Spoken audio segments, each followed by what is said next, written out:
Aloha sports fans, and welcome to the Maui News Sports Report. I'm Rob Colias, he's Jordan Helly. And Jordan, we've reached the point in the spring season where the track meets have names. The MIL baseball season has yielded 3 unbeaten teams at the D1 and D2 levels that have stepped forward. D1 softball is in full swing, while D2 action began on Friday. The only prep surfing league in the nation is back for season number 2. Golf has been trimmed to the individual qualifiers for the individual tournament, I should say. Tennis team races are heating up, and a 3-team race has emerged in girls water polo, and the boys volleyball races are pretty interesting as well. Jordan, let's start this week with surfing, and a name to clearly watch for is Sophia Johnston of Maui Preparatory Academy. Yeah, what Johnston's done this year has been quite impressive, making her case for some postseason awards, maybe perhaps winning the shortboard and the bodyboard titles, first individual to do that in a single MIL meet, win 2 out of the 3 disciplines. She has just been unbelievable in her career as she won the MIL cross-country title in the fall. She finishes second on Friday night in the 1,500 meters at the Kamehameha Relays, and then follows that up Saturday morning with some victories out on the beach. It's been pretty impressive to see her do her thing, particularly at a small school at Maui Prep that allows her to do all of these different disciplines. Right, and I mean, the difference between shortboard and bodyboard is huge, by the way, as well. Reeves Lenny, a Seabury Hall senior, a very familiar last name. He won the shortboard title and was 4th in the bodyboard title, Jordan, using a very unique stand-up style in bodyboarding. Yeah, according to Kim Ball, using the stand-up style, which of course he doesn't use fins to get out there. He's not using fins like a lot of the other bodyboarders use, and pretty impressive for him to make the final there. He wins the shortboard, of course, the familiar last name, younger brother of Kai Lenny, stand-up world champion, and Clyde Neer of Hana won the boys bodyboard title eventually in that final, which Lenny participated in. Yeah, and it's just wild. It's just been so long in coming, and Kim Ball is the man who made it happen, and I'm just so proud to see surfing as an official MIL sport. It's just really, really cool. Jordan, in MIL baseball, Baldwin 9-0, Maui High 6-0. Idle last week was their turn to have the bye week. Baldwin's 7th or 8th in the state top 10 polls. I vote in one of those. And Maui High nowhere to be seen. I think that's a mistake. Yeah, the Sabres have pretty comparable results against the other competition in the league, particularly against Kamehameha Maui the last 2 weeks. The Warriors played Maui High the week before, Baldwin just this past week, and really similar type results. You got to figure those two teams kind of comparable at this point, and if Baldwin's a top 10 team, you got to imagine this Maui High is at least that. It's going to be interesting to see those two teams. Baldwin gets the week off this coming week. Those two teams set to battle it out for first place and a state tournament berth in just a couple of weeks' time. The race for third place is heating up. Lahaina Luna picks up a big win on Saturday over Kinke Kalike to win that series 2-1 and pick up their first 2 wins of the season. They've got to win a leg up on Kinke Kalike for third place. Ryan Guinoza was terrific on the mound going the distance against Na'ali'i there on Saturday to pick up that crucial win. Kamehameha Maui hasn't played either of those two teams. They've only played Maui High and Baldwin, the top 2 big dogs in the lead, and they're going to make a case, I'm sure, because they've got a couple of arms in Nicolo Watanabe and Kikoa Ostemiller, a couple of lefties that are pretty good. So it's going to be a fun race for third place, which could bode big come postseason time. It's just huge because if you're 4th or 5th, you've got to play the play-in game, if you will, to make it into the semifinal bracket, and then you've got to play the league champion, the regular season champion, and certainly you've got to burn some pitching.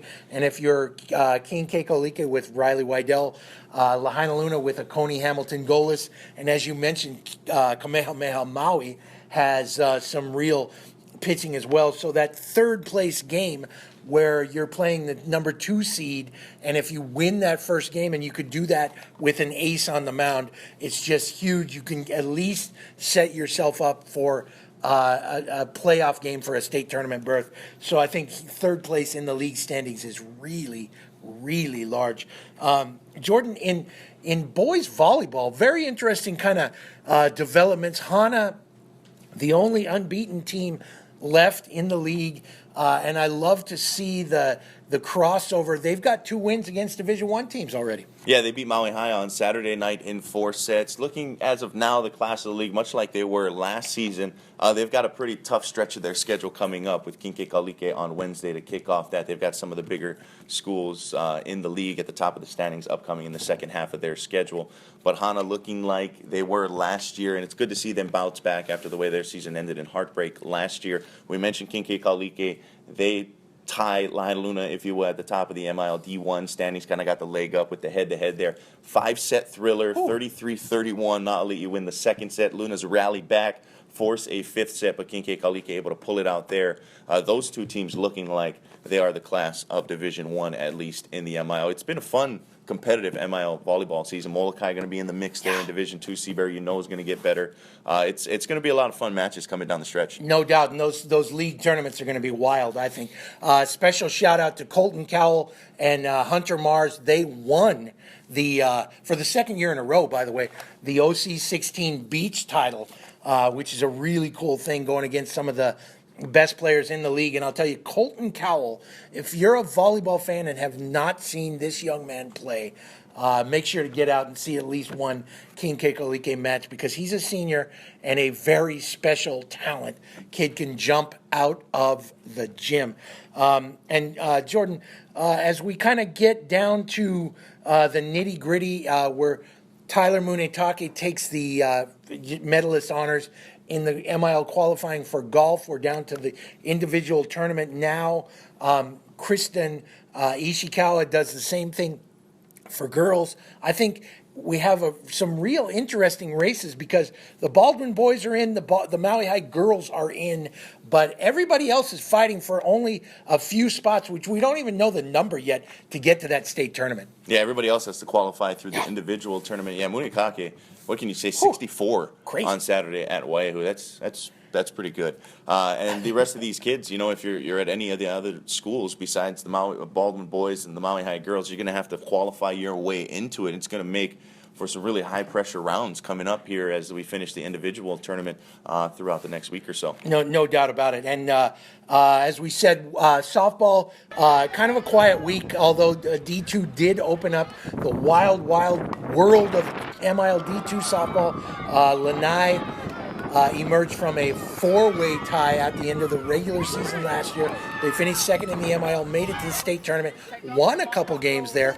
They started their season with a 27-5 win over St. Anthony. But Jordan, get this.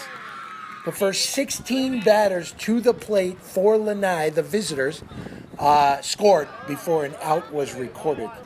Yeah, I said that right. 16 runs in before an out was recorded. The wild world of MILD2 volleyball just continues, and it should be a lot of fun. We're coming down to the Nubs and girls water polo as well, and we've got a real 3-team race there. Yeah, 2 spots into the state tournament, just 1 classification in girls water polo. 6 teams, 3 of them are really battling it out for those 2 spots. Kamehameha Maui went undefeated through the first round of MIL play under first-year head coach Alan Kalaiva'a. Beat Lahaina Luna once, lose to them on Saturday, and the Luna's win really creates a logjam at the top of the standings with those 2 schools and Baldwin. Lalile Mata'afa is back in the pool, missed a couple of those early season matchups because she was winning another state title in the wrestling match. But she is back. And she is just as dominant in the pool as well, and that bodes well, I think, for Lahaina Luna going forward here. But it's going to be a fun race to see who kind of shakes out at the end of the regular season, then in the postseason tournament for those 2 spots. Yeah, she's a special athlete, man.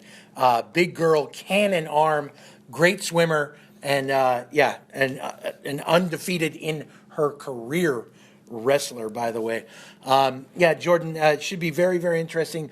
MIL D1 softball, certainly Lahaina Luna and Baldwin are the class of the field there. Luna's leg up with a 1-0 win earlier in the mid month of March, but that's going to be at least 2 or 3 more games there, maybe as many as 4 more games between those 2 if things kind of break down the right way. Jordan, that's our report for this week, and send us your bobblehead.